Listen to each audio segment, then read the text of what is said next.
Oh boy, high prices and inflation continue to top the minds for many of us. The current economy has many under financial strain.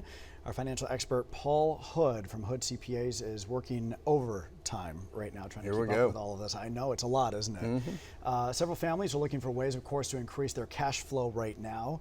But for many, going into debt is unavoidable. What is your advice, Paul, if a family is going into debt to make ends meet? What kind of options are the best options right now? Well, you know, Brian, it's a difficult time. Things are more and more expensive. The great news, though, is there's a shortage of workers. So it's a great time to work on yourself, to try to upgrade the position you're in. Put yourself out there on the job market, because right now it really is. Other than at CPA firms, we don't want anybody to know that, it is a employees market. You know, that we are paying people and hiring people for much more than we had to 3-4 years ago. So it's a great time to think outside the box and see what other roles you might want to get involved with. You know, if you have to pay the bills, you have to pay the bills. So if you have to go into debt, the main thing is to not to go into debt for silly things. You know, it's not a time to go buy that refrigerator at Lowe's that talks to you and tells you when the milk is empty. It's, you know, if it's scripted and it's planned and you have a plan to get out of it, you got to do what you got to do. But I'm telling you, when things are down is a great time for you to start looking for opportunities, because it is an employee's market right now. Another positive too is remote work. Yep.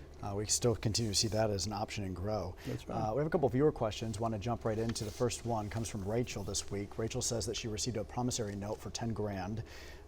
Is this something that I can write off on my taxes? She wants to know. So it really depends, Rachel. There's two ways to look at that. One is as a bad debt.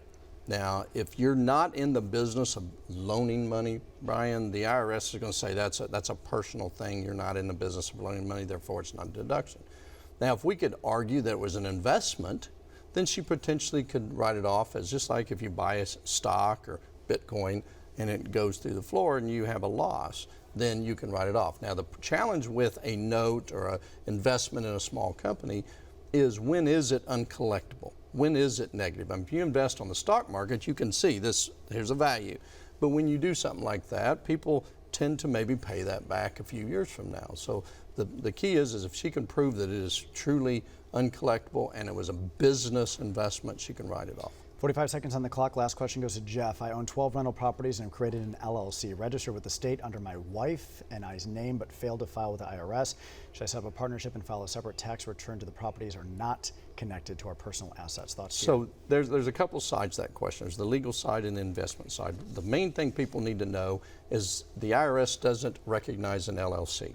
So we can tell the IRS this LLC is a disregarded entity, doesn't file its own tax return, a partnership or corporation. In this case, you probably should take the position it's a disregarded entity, just put those rental properties on their personal return, because if they try to file a partnership now, tax return, there'll be a big penalty. All right, great questions came in throughout this week. If you're sitting on a financial question you want us to talk about next Monday, you can send yours in by email right now to moneymonday@griffin.news.